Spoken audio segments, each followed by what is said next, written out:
Hey there, folks. Today I come to you from beyond the grave. Okay, maybe not, but my point is, I spent a lot of time feeling dead.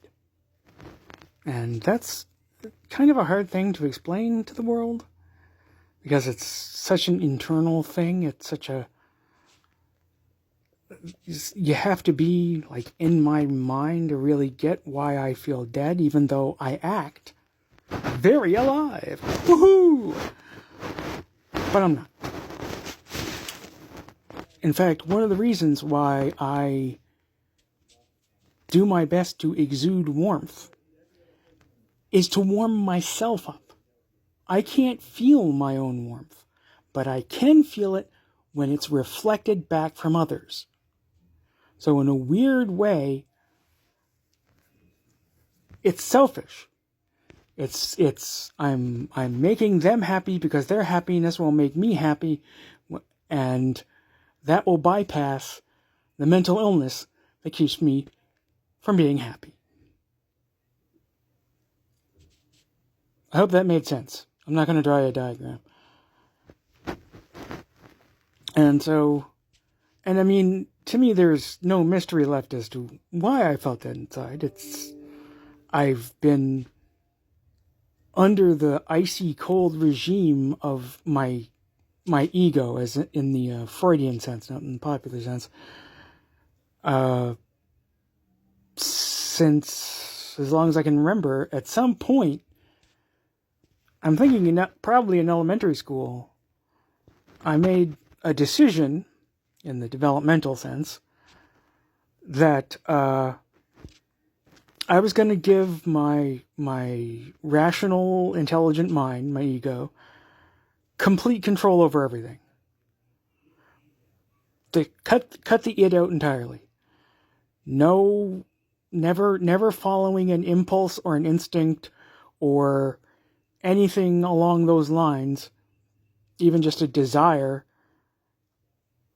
without it having to pass through the ego, without it having to be justified in some logical sense. That's not how things are supposed to work. You're supposed to be alive first and then figure out what to do with your drives and impulses after. But I cut myself off very young, and I think at the time it was sort of a relief, actually. Because that way you escape your emotions, right? And I was a pretty crappy childhood. My emotions were not good. It's very lonely. Friendless. And so, by taking this attitude of intellectual detachment, it let me feel separate from those bad emotions. Like I could just watch them like they were on TV, or observe them, in a cozily clinical way, like I'm just a scientist taking notes about my own life. How fucked up was that? But it at the time it felt good. It felt good to escape the loneliness and the isolation and the world that just did not seem to have a space for me at all. I just did not fit in. But that escape is how I ended up feeling dead inside. And I felt that inside for like more than 40 years now. Because you need, it turns out, the id, the impulses, the drives, the instincts, and above all, you need the life force. You need the vitality. The ego by itself has no vitality. It's a computer without a user, and that's why my life has been so immobile. you know. I mean, like I said, I think yesterday, I've come to realize that my life has been more or less exactly the same for a really long time. Me sitting in front of a computer. That computer has been in different locations, but at the end of the day, it doesn't really matter where it is.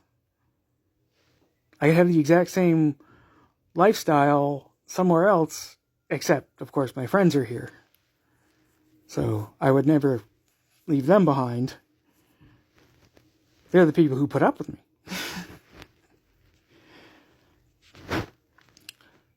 But my point is, and I do have one, is that I know why I've felt so dead and unreal and cold and everything. Why I keep describing my inner life as midnight tundra, which would also make an excellent name for like a perfume or maybe a lipstick color. Actually, I don't think anyone wants white lips. Anyway,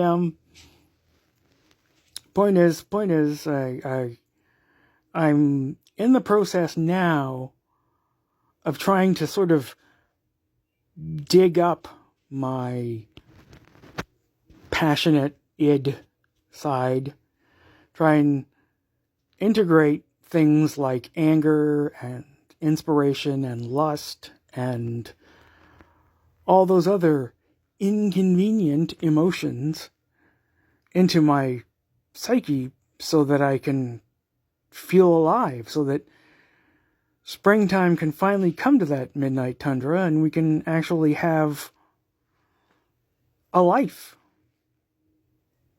instead of being just this strange, frozen, frightened, crystalline creature who thinks much and does little.